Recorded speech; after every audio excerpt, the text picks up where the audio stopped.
and all hunters do, claim to be about conservation, and we all are to some degree, but really the majority of that conservation is coming from gun hunters. Yeah. If you're talking about, as in culling deer and managing the population, it's coming from, not from bow hunters, but from the gun hunters.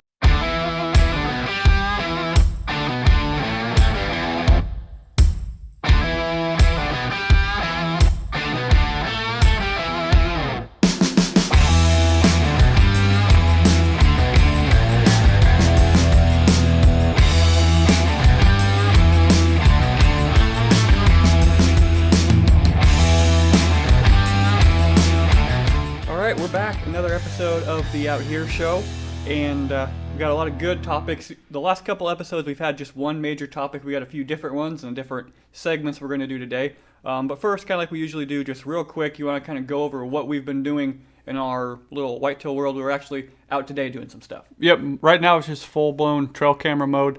The scouting part is pretty much done now. It's just putting out trail cameras, as most people are, monitoring those and seeing what bucks are on some of these pieces of public land. A lot of these spots, pretty much all of them, are new spots for us this year, so just getting a feel for what bucks are in the area, if the deer numbers are good, and that kind of thing. So that's basically what we've been doing, and we have a bunch of whitetail scouting content that we did earlier this spring and winter that's coming out on the Whitetail Instinct channel, so check that out as well. Yeah, that's kind of where we're going over in detail the scouting that we've been doing. So, and me and Brody were talking about it on the way home today before doing this podcast. We don't really know what these spots are even going to hold because they're all new and they're all kind of weird, out of the way spots that have good deer sign. Like we trust the deer sign, but it's just who knows what to expect. It could be all or nothing. Like they're kind of, like you said, just kind of weird, awkward spots that like could have the buck there, could not have the buck there. Maybe people aren't there, so the bucks are there. It's just kind of a bunch of unknowns, really. Yeah, just a hero or zero type of spots, I think. And it's going to be interesting to see how the year plays out. But we'll move on now, kind of in that same vein of thought, and it's kind of, is summer scouting a mistake? So there's an article on MeatEater.com, if you want to go, read the actual article, that kind of says summer scouting is usually, and I think to quote them, was a colossal mistake to do summer scouting. And, we've had bucks that we've seen, scouted in soybean fields or corn fields and stuff disappear on us, and it's like, where did they go? Was it worth doing that summer scouting? But we have an early opener here in Nebraska being September 1st compared to, Iowa where it's mid-October. Or is it mid-October or 1st of October? October 1st, I believe. October 1st. That's still, way later in the year. Obviously, patterns are going to change. But here in Nebraska, we have that September 1 opener, so we can capitalize more, than so maybe the guys can in Iowa. But I'm not completely disagreeing that things change.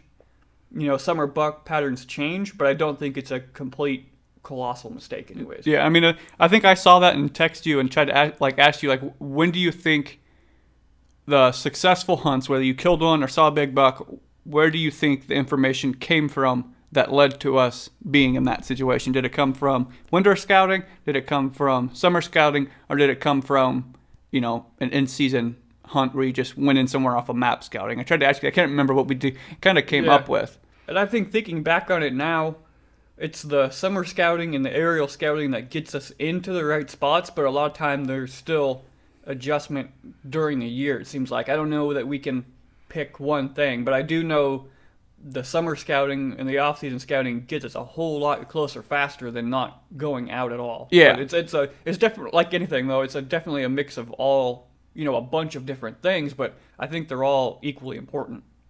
So, I mean, and on public land, sometimes we won't get bucks or hardly any deer on camera, and then you'll go in there and sit, and there's deer there. So sometimes that shifting pattern helps you as much as it hurts you to start the season. And it's all relative. Like, it's all different. Like, sometimes, like, bucks are going to change patterns, but sometimes it's just up to the individual buck. There's some bucks that maybe won't move a whole lot, and there's other bucks that are going to up and move when the seasons change and stuff. So I think it's all different between which bucks are there. And they talk about bucks moving home ranges, and that's, or core areas, and that's probably true, but I mean, as much as some leave where you were, just scouting, aren't some going to then move into that spot and everybody just kind of going to shift locations? It doesn't mean every buck is moving out of where you were. So it's, I mean, as much as some move, some are just going to move in. And I think I read an article that Dr. Grant Woods did, and he said that only 50% of bucks move their core ranges from summer into, October. Yeah. So And it's only a 50-50. And while some people knock on shed hunting can give you some information, and we've found sheds off of bucks that we've seen in the summer velvet scouting, during the season, in the winter, then we found their sheds, all on the same piece of public land that's not very big. So like, he didn't move anywhere because we saw him in the summer when we were velvet, pictures of him on trail camera. We saw him during the season on camera and in person, and then we saw him in the winter and found his sheds all within the same area. Yeah, and don't you think maybe, like, every buck is different, obviously, but especially on public, don't you think some of those bucks find that spot where there's nobody going and they're not going to leave? Like, why would you leave home ranges if there's nobody there? Yeah. I mean, some bucks are, guys that like to travel, and other ones are either going to stay in the same spot, obviously, but if it was found me, a safe I spot. found a safe spot, I'm not going to move regardless of the season, I guess. Yeah, as long as you still got like what you need, like you got the food and the water, and you're in a safe spot, that's probably almost as important as just up and moving your home range. Yeah, so do you think specifically summer scouting, is it still worth it? I think it's still worth it. I think you're always gaining information. It's just how you use it. If you go in and expect to be like, this same buck's going to be right here, because that's where I saw him when he was in velvet, it may not be the case, but you can always learn something from going out there and watching velvet bucks or finding bedding areas and looking at sign and looking at your property. I think you can always learn something from it. Yeah, I think it's what you're trying to get out of it. Like you said, you're not going to pattern that deer on the soybeans in August and expect him to be in that same spot in November, especially on public. Like, it's just not going to happen. I think it's what you're trying to get out of it. And I think, and the article said it, and I tend to agree that usually that velvet scouting is typically just an inventory type deal. And that's really the main reason, the main 75% of what we do it for. 25% to see if we can pattern a buck, like where is he coming out, where are the deer moving, how are they traveling, and the other 75% is just what bucks are in the area. Same reason we're using trail cameras, essentially. We just want to know what bucks are in the area, and if we have a buck in the area, then we're good. And with velvet scouting, though, if you have a September 1st opener and you're seeing him on August 15th in a bean field every night, there's probably a pretty good chance he's going to be there on September 1st. Like, summer scouting pays off for seasons that open early. Yeah, especially like you just said with the early opener. He could very well still be in that same spot September 1st. And a lot of times with the velvet scouting is we're sitting on fields that we're never going to hunt. But like I said, it's somewhat of an inventory, but we're also knowing if he's coming from the left corner of this field, I've scouted this and I know there's a bedding area back there. Most likely that's where he's coming from, so I'm going to the bedding area. I'm not setting up on the food source. I'm going to where that buck is bedding, which has a greater chance of him being in his bed probably than out in that food source. So that's kind of what we're using it for too. If we're set up on a field, we know where those bedding areas are and we know where they're coming from. They might be using those bedding areas. Yeah, I'd say 75% of the areas that we're velvet scouting are next to public or just like on where we can see from roads. Half the time those fields are private. We're just sitting on the public watching the private fields. Yeah, we can't even hunt the fields that we're looking at. We're just we're taking that to use the information to know what bedding area is coming from, because that's going to help you all year, not just in September. And I mean, the article said it too, and I kind of mentioned it before, you kind of have to take it with a grain of salt, because you could make the plans and come September 5th, and on public land, somebody could hunt there 4 days in a row and too much pressure and he's gone. So you have to capitalize on it, or it could just totally change. Yeah, so I think you can, like you mentioned, you said it best, I think. There's still stuff you can learn from velvet scouting. Time in the field is always better than time not in the field. Yeah, even if you can't, get a specific pattern to get him opening evening, you can still learn something from it, and it's still going to help you. You're better off, like you just said, you're better off being out in the field than you are not. And like, who are we kidding? We're still going to velvet scout, whether it helps us or not. Because you're out in the field and you're outside and you're watching deer. Like, I'm still going to hang trail cameras if I got places to put them to. And I guess we'll move on now. We're going to do our top 3 segment. We're going to do it earlier in the show. We're going to do the top 3 states that we want to whitetail hunt. So we want your guys' opinions on this too. So leave it in the comments, message us on social media. Let us know your top 3 states that you haven't deer hunted yet that you want to deer hunt. So you want to do your third one? My third one is Oklahoma. I think public land, obviously, for us is going to be public land hunting, but public land, Oklahoma hunting. I think it's an up-and-coming state. Probably everybody knows that by now, but up-and-coming state. I think it has good whitetail hunting. Lots of public, so that's my number 3. Yeah, my number 3 is Kansas, just because I've always wanted to hunt the CRP, the cedar tree type habitat. And we have some of that in Nebraska, but not the same Kansas stuff. Kansas obviously has big deer, and it's close to where we're at here, so it should be a trip that we should be able to make, pretty easily. So Kansas is my number 3. My number 2 is a state you've already hunted, and that's Iowa. That's probably on everybody's top 3 of states to deer hunt if they haven't been. It takes a long time to draw, but there's big deer and lots of big deer, and everybody wants to go there, and that's why it's my number 2. Pretty easy, self-explanatory on that one. Yeah, that one's definitely worth the time and effort, I think, to get to Iowa. My number 2 is North Dakota. I think it's got some weird public land access hunting rules, maybe, if I'm right. Maybe that's South Dakota, but I think public land up there, vast areas, just a bunch of big whitetails and some of that cool country. So my number 2 is North Dakota. Yeah, definitely a different spot. Less trees, more grassland, different than what most people hunt whitetails in, but there's big whitetails up there.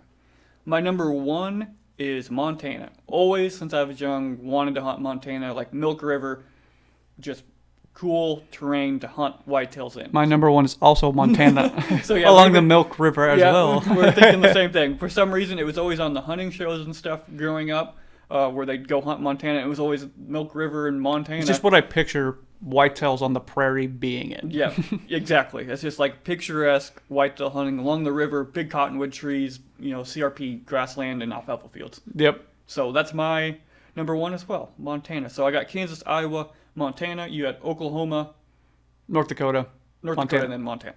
Okay, so those are our top 3 places that we still want to whitetail hunt that hopefully we can do sometime soon. So like I mentioned before, guys, put it in the comments. Let us know where you guys, top 3 states you guys want to whitetail and hunt. we'll probably have poll questions up on our social media and on the YouTube channel as well, so you can hit the poll question there too as well, and we'll get the results together and hopefully let people know where people want to hunt. Yep, moving on now to the next segment, which is the Bowhunters role. And I don't remember where I got this one, so I'll have to look it up and I'll put it in the description. But the Bowhunters role in whitetail conservation is increasing, so we'll go into that in just a little bit. But first, I want to start off with why bow hunting, why we bow hunt, and why is it probably increasing in popularity.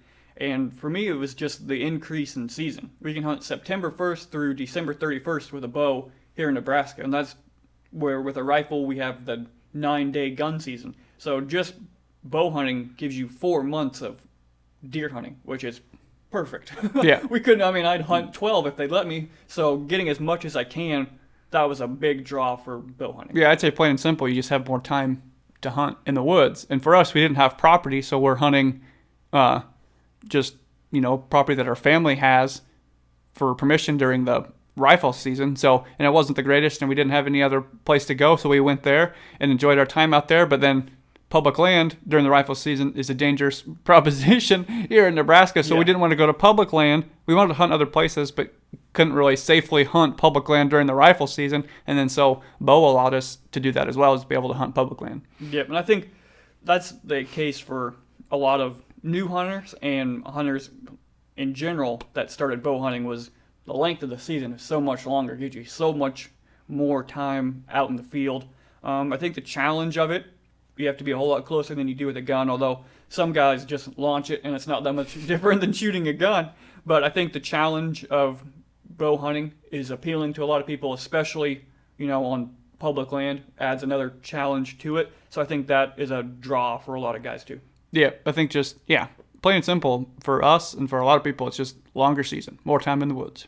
And less people, both on public and private, less people out, less pressure. It spreads out the pressure throughout the year. Instead of running into 50 people on 7 days, you can spread out some of that pressure, and it's not so bad to get out there. More natural deer movement, I guess, in the rifle season.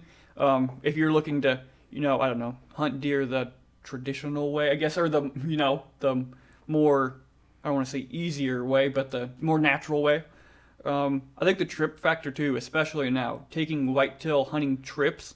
Public land's so much more prominent to people, and they're doing that so much more, like you said, with trips and traveling to public land and hunting public land. To do that, you got to have a lot of time and, use archery equipment to do it. Yeah, and if you rifle hunt, a lot of the rifle seasons are all at the same time. Yeah. So you can't take a trip. You can only go to one place if you wanted to. Whereas when you're bow hunting, you can go September through December whenever you want and spread if you want to go to different states. So that's, a draw more so than rifle hunting or gun hunting where you have to do it all during the rut. I think accessibility to permits too. Usually those gun permits are draw permits, whereas the bow permits are sometimes, depending on the state, easier to get your hands on. And maybe more of them. There probably is. Probably more. I would say so.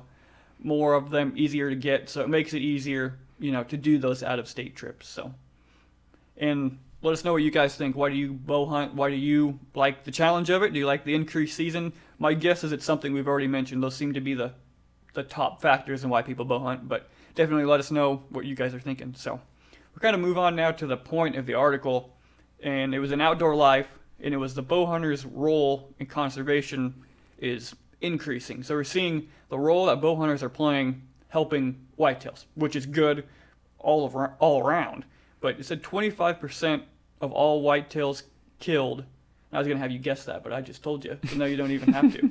But 25% of all whitetails that are killed with a bow, which was higher than I thought it probably was at 25%. That's why I was going to have you guess, because I wanted to see what you thought, but I read through it too quick. I feel like that's lower than what people would expect, because everybody's always bashing on gun hunters, yet they end up killing more of the deer and doing more for conservation. So bow hunters, and all hunters do claim to be about conservation, and we all are to some degree, but really the majority of that conservation is coming from gun hunters.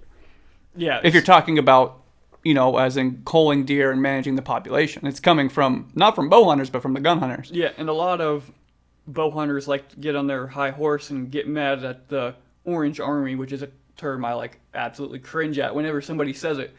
But you have to be careful there, because they do more for conservation, as far as Pittman Robertson dollars, just hunters in general, where they're during the rifle season, going to gas stations and restaurants and spending money in your towns. And just the number of people that are on the side of hunting.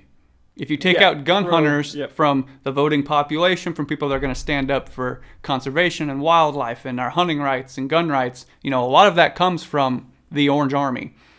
Yeah, and there was one thing too that it gets better as far as bow hunting numbers is some states had over 40% of their harvest come from bow hunters, and I thought that was really high. That is. That 40% came of the total deer harvest in their state came from bow hunters, and I thought that was Did it say crazy. What states? Yeah, I got what states. I was going to have you guess what part of the country had that over 40%. What part of the country had that many bow hunters harvesting deer? I'm between going to a state that has a lot of hunters, but I don't think it's that. I want to say it's Western, where most of the people going out west are hunting with a bow instead of a gun. Because if it's like Michigan or something, there's a lot of gun hunters there. So I feel like theirs comes from that. So I'm going to something out west. So Wyoming.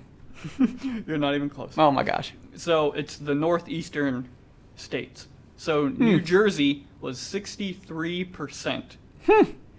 Connecticut was 53. Is it because of the population? Suburban, like they're hunting in cities, and you can't hunt with guns? Yeah, hunting in cities because they have over deer populations, more houses, so you have to hunt with a bow. We should have thought of that. But Connecticut was 53%. Ohio and Massachusetts were both 48%. And then Illinois and Kansas were both 41%. So, but I found that interesting. I mean, to me, the Northeast makes sense when you think about it. Like you said, suburban hunting, have to hunt with a bow. There's less of a gun hunting tradition where, Michigan, Minnesota, Wisconsin, even Nebraska, Iowa, the gun hunting tradition is still fairly strong. A lot of people gun hunt and don't bow hunt as much. So with the suburbs and stuff there, less open space where you have to be in close to be able to see them anyways, where, like more you said, popular. Wyoming, you can shoot them with a gun because you can shoot them from farther away. I was just trying to play the number of humans game. Yeah, the percentage of actual people in the state is low, so. Yeah, so I found that interesting, and it's good to see, in my opinion, that there's states where that much of the harvest comes from bow hunters, and that totally has to change how the game and parks in that state manages deer, because a lot of times, I know like in Nebraska, how they're, taking into account the deer populations and managing them, it comes mainly from the rifle season. How many are going to get killed during the gun seasons? So it's a completely different management strategy up there than it is like back here in Nebraska. But one thing I thought of while I was reading this article too, just on a random side note, was talk about like recruiting new hunters, especially in cities, and still helping out, fellow hunters that are stuck in the cities. Is urban bow hunting opportunities, I think, could be huge. I wish like even cities in our area did some of that. Yeah. I mean, I know like Lincoln and Omaha areas, like I think that'd be huge. I was gonna say Lincoln and Omaha. There's tons of parks that obviously have trails through them. You're gonna have some rules. I don't know what that looks like, but there's enough open spaces, and I know there's big deer in there. We got pictures of them out in front of Memorial Stadium. There's a giant buck there all the time. And I know up by Shadron and up in that area, they're in town, the mule deer are, and they're so bad in the town that Game and Parks goes in and culls them and kills them, not during a season, but just to eliminate them because they kind of become a nuisance with cars. So it's like, why not open a season up near Shadron in the city limits for people to, even if it's like 5 people, it's still better than just coming in and just killing them to get them out of the way. But I think that's just an untapped potential to getting new hunters. As some of the urban bow hunting helps control the deer populations eating grandma's flowers, and it helps get new hunters. And I take advantage of it because they're big deer. I mean, you see the ones the guys shoot in New Jersey and Connecticut and all that stuff. There's big deer there for sure. So I guess the big thing in general is what biologists said here at the end of the article is that we're still having fewer and fewer hunters every year, but harvest is remaining fairly steady, and it's because that harvest is spread out over a longer period of time, and that's because of bow hunters. So what they're doing is there's not as many hunters in general, not as many rifle hunters, but they're increasing the length of the season, and there being more bow hunters is kind of, balancing that scale. So that's why it's important to keep, people interested in bow hunting, because that's equaling out the people that you're losing rifle hunting. You probably don't know this off the top of your head, but what did archery season look like when our dad would be hunting? Do you know? Like, it wasn't a September 1st opener because it was September 15th up until a few years ago. Yeah. But like, what did their archery season look like? Because it definitely, when they were hunting, archery was not the thing. Yeah. It was the gun season. So I just wondered what their archery season looked like. Was it just November or? I'd be curious. I should look that up. Yeah, I don't know how I'd find it. And I don't know. It'd be interesting to look back and see what their season dates looked like, 50 years ago. How many bow hunters how many permits did Nebraska sell bow hunting wise in 1995? Just to see. In our gun season for the longest time was a draw, too, when we were growing up. So it'll be interesting to see what that looks like. Yeah, and kind of on that token of there being, them increasing the season length to kind of equal out the number of hunters, I think that's a decent solution, but you can't hunt year round. So eventually, your September 1st through December 31st is about as big as you can go. So it's a temporary solution to the problem, which I think is fine, but they're going to have to figure out ways. We talked about this. I think we've talked about this. They're just expanding it to make the numbers look good. I mean, they're doing it for management, but expanding it's making the numbers look good for the time being. But yeah, they're going to have to still figure out a solution. We've talked about it on every podcast to the declining hunter numbers issue. Like they're doing what they can, but it's still going to have to find a solution to that. Not saying it's bad, temporary solution, and they're just going to have to get more creative on getting hunters. That's why I like the urban bow hunter thing I came up with before. So I think it could help. I don't know, but to me, it's just like in nature, and as far as weapons go, guns, anything, getting people involved in hunting, and whoever it does what for conservation is still good, and it's best to be diverse. So whether you're with a muzzleloader or a bow or a gun, doesn't matter as long as you're out there and you're hunting, and you're going to continue to see bow hunter numbers increase. So if it's legal, it's ethical, because some guys get down on the crossbow thing, and I don't know, maybe you get that more than me, why people don't like crossbows. Maybe it's because they can shoot farther than a bow, but I think so. They can shoot so far. I think there needs to be some safety things with the crossbow as far as they can shoot.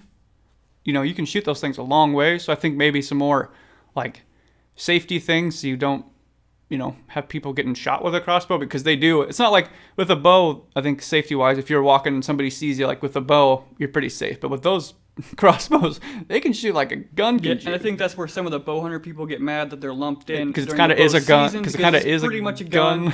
So they get mad. But to me, I guess right now anyways, as long as there's hunters and they're out there hunting and their money's going to help further conservation, I think we should all be okay with it on some level. I don't see why that's completely a bad thing anyways. So, but good news that bow hunters are increasing and what they're contributing to whitetail conservation is increasing. So now just kind of wanted to stop real quick, take a moment to let you all know how you can support the show. We don't have sponsors and we really want to keep it that way. It lets us talk about whatever we want to talk about and say what we want to say. So the best way to support the show is go over to whitetailinstinct.com. Check out our apparel. We have a bunch of t-shirts like Brody's wearing right now, a bunch of new stuff coming out and different designs. We're just coming up with them all the time, it seems like. So head over there, see if you can't find something you like, and support the show. Yeah, and the more interest there is in the apparel and the hats and all that stuff, the more we can do with it and the wider range of things we can make and create. And with that being said, we've mentioned a lot. We want your guys' questions and comments about whatever we're talking about. Like I said, we don't claim to be experts. We're just giving our opinions. So we want you guys too. If you have questions for us, we'll answer them however we can to the best of our abilities and at least give you our opinion, something to think about. And with that, we did get a viewer question, and it was one that I never thought about and never really had for some reason going into deer season. But I'll spring it on you and see what you can come up with real quick. What are your goals for this deer season? My goal, and this is what I've been trying to do for the last couple seasons and I haven't done it, is to we hunt bedding, and that's kind of the way we've attacked hunting now, is hunting the buck bedding areas and doing that. I still find myself kind of in the middle of hunting buck beds and hunting the way I used to, and I want to hunt buck bedding to the best I can. Now, some properties we can't get there and you got to hunt with what you got, but I want to try to find the bedding areas and hunt buck beds. That's how I killed that buck a couple of years ago, kind of got away from it, and I think that's the way to go. Find the beds. I want to focus on bedding areas, whether that means scouting in the year and finding them and bumping them and doing kind of like I did with that buck, but I want to hunt buck beds more, like hunt the bed, find the bed, sit over it, and try it that way. Okay, so more bed hunting specifically. Yes, we kind of do that, but I want to be like, not like I think the bed's over there, so I'm going to sit over here. Like I know the bed's there, and I'm going to sit right next to it. Yeah, my goal, since nobody shot one last year, my goal is for somebody to shoot. Well, that is true. That's a good one. We should start there. That's not a very good goal, and I need to work on, more like you, the specifics of what I want to hopefully get me to that point. Yeah, and that's so part of my reason for hunting beds is because I think it'll lead to that in a way. Yeah, so that was a good question because I'm like, I don't really. Maybe I should have a goal. I'm like, I want to shoot a buck, but I'm like, that's everybody's goal. So I honestly need to think more on what my goal is and how I can make smaller goals towards it, because I think that may actually make us more successful. Yeah, I was gonna say that might be a good thing to do every year. It's like, even if you write it down and be like, my goal is to do this, and these things will help me get there. Like, it'll just, I think, continually make you a better hunter, even if it's just like, I want to walk in quieter.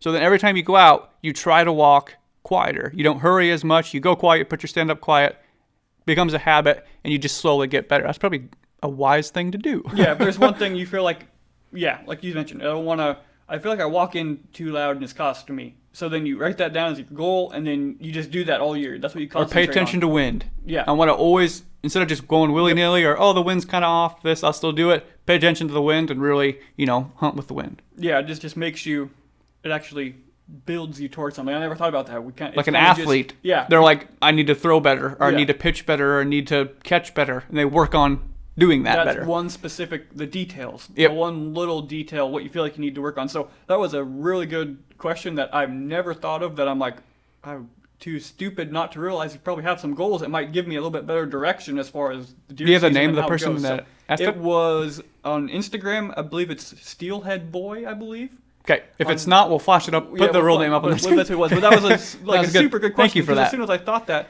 I responded back to him, and I'm like, I don't even really know. I should have a goal. That's not good. So that's why I thought it was a good. Yeah, thanks for sending me in that direction, because that's what I really actually needed. So we'll move on here to our final segment. We'll try to move through it too quick so we don't get too long-winded. But it was on the National Deer Association article. It was in August of 2020, if you guys want to go back, read it.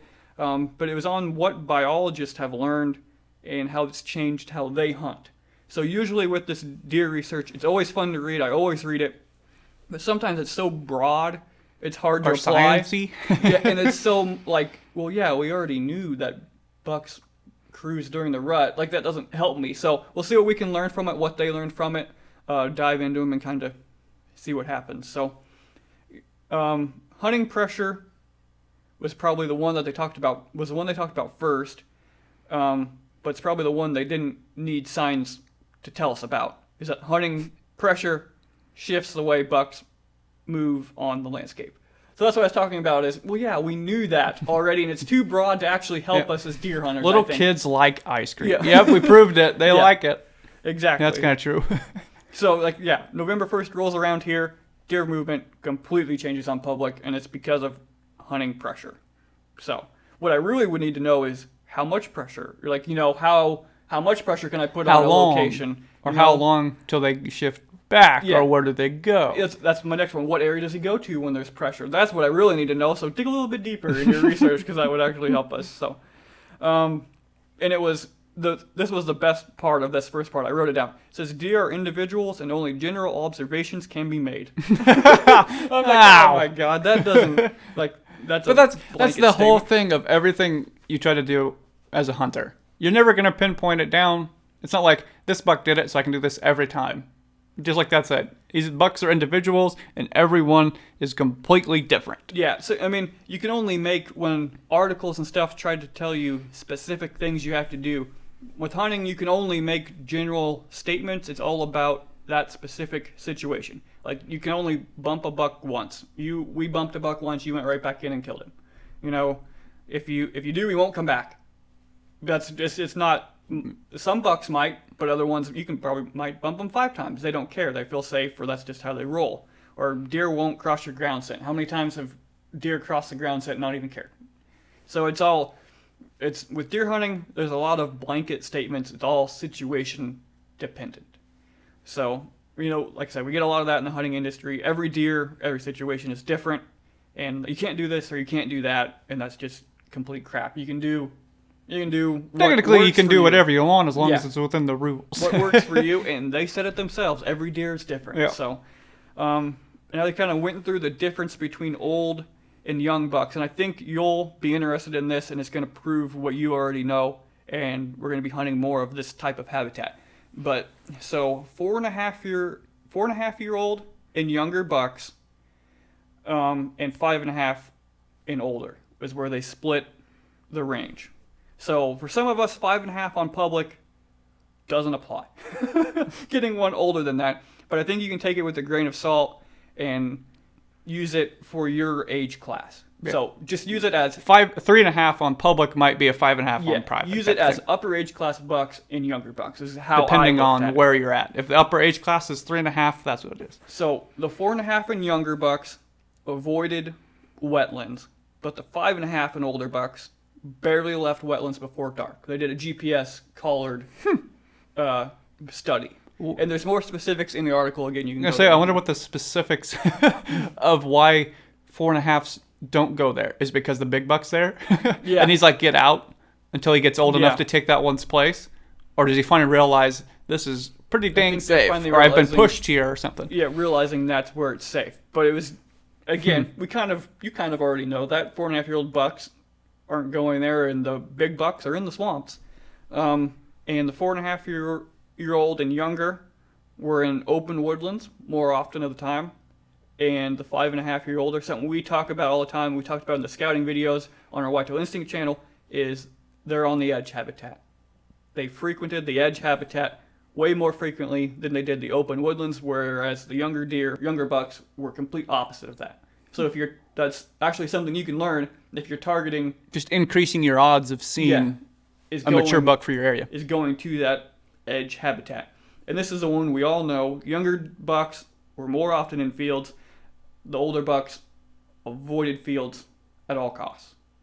And the one thing that was similar between all of them is that they both avoided roads. So they got that going for them. They don't want to get hit by cars. But the one thing I learned from it, the biggest bucks in the area are probably in the swamp. If you have a swampy area wetland somewhere wetland, the biggest buck in the area is probably in that swamp, based on this study anyways. Yep. So, again, very broad, scientific stuff, but I think it can still be used. Like I mentioned, if you're going after a buck in their swamps, he's probably in the swamp, or the biggest... It's worth taking a look at. Yeah, the biggest buck in the area, that might only be a 1.5-year-old buck, but he's in the swamp, because that's where they want to be. So, bucks that used those wetlands and those swamps survived, and those that didn't die. That's what they said in the article. That they just said it plain and simple. The ones that used the swamp survived, those that didn't And that's why they died. got to be 5.5. They were 3 times more likely to be killed, the ones that weren't in the swamp. That's why we focus on swamps Yep. when we have them. So that's why the bucks are there.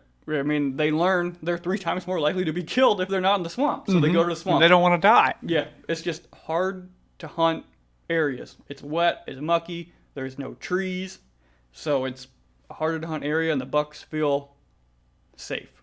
So, I mean, it's very broad, but they said bucks learned from human encounters. Again, something most hunters, again, we already know this, didn't need the scientific stuff to probably tell us that. It just backs it up, but that just, again, something that we can learn.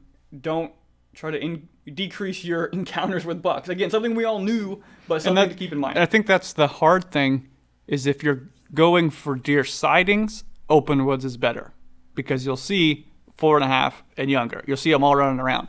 Going to wetlands, there's not as many 5.5-year-olds, so you don't see as many deer, but that's where the big bucks are. So even for us, that's a hard switch. Like, you want to go out and see deer, because that's what makes it feel successful. But sometimes you got to try to get yourself to go, I'm going to go sit in this wetland. It's going to be kind of weird, and I probably won't see a deer. But like Dan says, if you do, that's the buck that you're going to want to shoot. Yeah, you're not, and you've told me that, and we've said it back and forth. We're not going to see a whole lot of deer in these spots, but the one we do see, you're probably going to shoot. So that's what makes it worth it. And I think you can apply this wetland thing to any sort of hard to get to, hard to hunt areas. So areas without trees, areas where you have to cross a river, just places where there's not people act as that, wetland. So it doesn't have to be a wetland, it's just an area where there's no people, hard to get to, that sort of stuff too, that you can use if you don't have wetlands. So the more we hunt near them, the more we find this study to be absolutely true. Yeah. So it's, we were out west last year and seen that, near the swamps coming out of, They lake walk coves just, they're and out stuff. in the middle of this huge thing, just walking through the swamp bottom. And there was that big buck we talked about today on the way home at the city unit a couple years ago that you saw. Again, another swamp area. The spot that we're going to hunt this year that we just put a camera up on is a swamp unit that we think is going to be good. So we've definitely seen bucks gravitate towards swamps. And this research, again, backed it up. Very broad, but something that you can use. So that was just interesting, I thought, to go over some of that research and what they learned. And it was what they learned, but it turned into an article about swamps, essentially. Because that's what they learned, was that swamps helped What area bucks stay alive. was the study in? I don't remember. Because just like you said, it was different. It's swamps in this study, but if that's in Wisconsin, it's swamps. But if it's in Wyoming, it might be small thickets of, some type of brush or something. Like, it may not necessarily be swamps. It's just those hidden, out of the way, kind of weird areas. Yeah, that was just my take on it. Less human encounters. It doesn't have to be It may not necessarily mean a swamp. It was a swamp for this study, but it might mean just weird, out of the way areas, no trees, places people don't go, hidden spots, that kind of thing. This island of trees in the middle of the cornfield is the quote-unquote swamp. Yeah. So it's just, use the swamp as your area where hard to get to, people don't go, thick cover. Wherever that might be. And that's your swamp. So I just thought that was an interesting article to bring up, because we've been hunting swamps more. You enjoy hunting swamps. We're doing it more, and we're seeing more big deer when we hunt around or near the swamps. So just kind of backed up what we thought would be good to kind of pass that information along. Go to your pieces of public land and find your swamp. Yeah, there you go. That's your homework for this podcast. Yep, find your swamp, whatever that means. Yep, and that was the last article for this Out Here Show podcast. So thanks for listening, guys. If you're listening to the audio version, thanks for watching. If you're watching on YouTube, make sure to like, subscribe, leave a review if you're listening, And go over to our Whitetail Instinct channel if you want to watch some of our scouting videos, our turkey hunting videos, our public land whitetail hunting videos, and a bunch more content over there. So kind of go back and forth between the two, see if you can't find something that you like. But thanks for watching. We'll be back next Monday. Every Monday, we're right here. Yep, back next Monday, another show.